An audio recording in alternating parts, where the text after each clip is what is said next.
I guess the time was right for us to say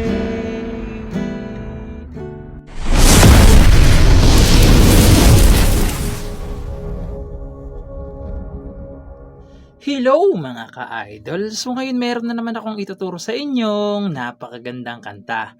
Ang title pala nitong kanta ay yung Love of a Lifetime by Firehouse. So napakaganda ng kanta na to mga ka-idol at meron siyang bar chords pero isang piraso lang. Okay? Isang piraso lang yung bar chords niya hanggang matapos na yung kanta. Okay?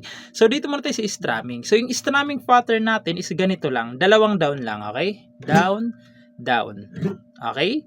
Kung may makita naman kayong may asterisk, ganito yung mangyayaring strumming sa kanya. Down, down, up, up, down, down. Okay? Kasi merong isang chords mamaya na papasok na merong asterisk. Okay? So, dito muna tayo sa intro. So, yung intro niya is G. So, yung G, first string, second string, fifth, tsaka sixth. Okay? G. Sunod is E minor. So, yung B minor, nakabar dito sa second fret, sa third fret, second string, sa 4th fret, 4th string, tsaka 5th string lang. Okay, B minor. Sunod is E minor. So, yung E minor, ito lang naman, 5th string lang, tsaka 4th string. Ayan. Sunod is D. So, yung D, first, second, third. Okay? Tapos, babalik lang kayo na, pupunta pala naman kayo ng A minor. So, yung A minor, second string, 4th, tsaka 3rd lang. Okay? A minor. Tapos, pupunta kayo ulit ng B minor. Tapos, pupunta naman kayo ng C. So, yung C, first fret, second string, third string, tsaka fourth string. Okay? Ayan. Fourth string, tsaka fifth string. C. Tapos, D na may asterisk. Okay? So, yan yung asterisk. Down, down, up, up, down, down yung dyan sa may ano niya. Okay? So, yung strumming niya. So, proceed na muna tayo dito sa kanyang whole verse. So, yung whole verse niya rito mga ka-idol is same lang nung intro. Okay? Total same lang. Sasabihin ko na lang G, B minor, E minor, D, A minor, B minor, C, tapos D. Okay, pero sa dulong D, wala na siyang asterisk. Okay? So, yung mga chords na yan sa verse, 2 times so silang gagawin. Okay? So, sasampulan ko kayo para mas maintindihan nyo, no? So, hindi na lang natin nalagyan ng intro para hindi masyadong humaba yung video natin. Okay? So, ganito naman siya sa verse. So, dito ako mag-strum para mas makita nyo, no? Ganito siya. I guess the time was right for us to say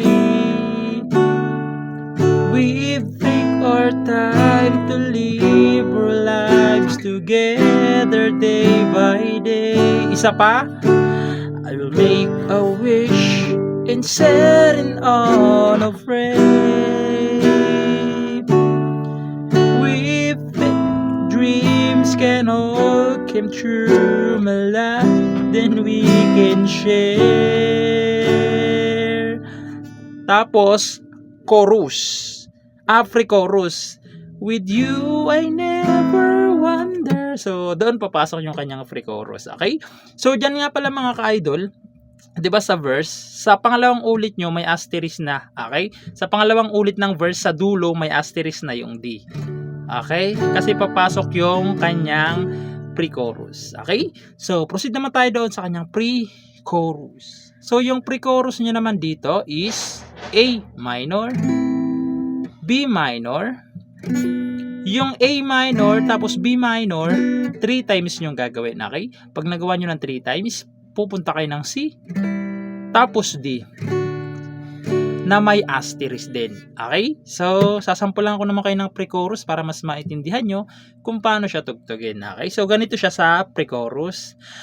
With you, I never wonder 3 times. Will you be there for me? With you, I never wonder. You're the one right for me. Tapos, chorus. I finally found the love. Papasok yung kanyang chorus. Okay? So, proceed naman tayo doon sa kanyang chorus. So, yung chorus niya naman dito mga ka-idol is G, B minor, C, tapos D. Okay? Yung 4 na chords na yan, 3 times nyo gagawin. Okay? Pag nagawa nyo ng 3 times, pupunta naman kayo ng A minor, B minor, C, tapos D. Tapos, babalik lang ulit kayo ng G, B minor, C, tapos D na may asterisk. Okay? So, sasampulan ko kayo ng chorus para mas maintindihan nyo kung paano siya tugtugin. Okay? Ganito naman siya sa chorus. I finally found the love of a lifetime. 3 times yung gagawin yan. The love to last my whole life through. Pangatlo na to. I finally found the love of a lifetime. Tapos yung sa baba, forever in my heart.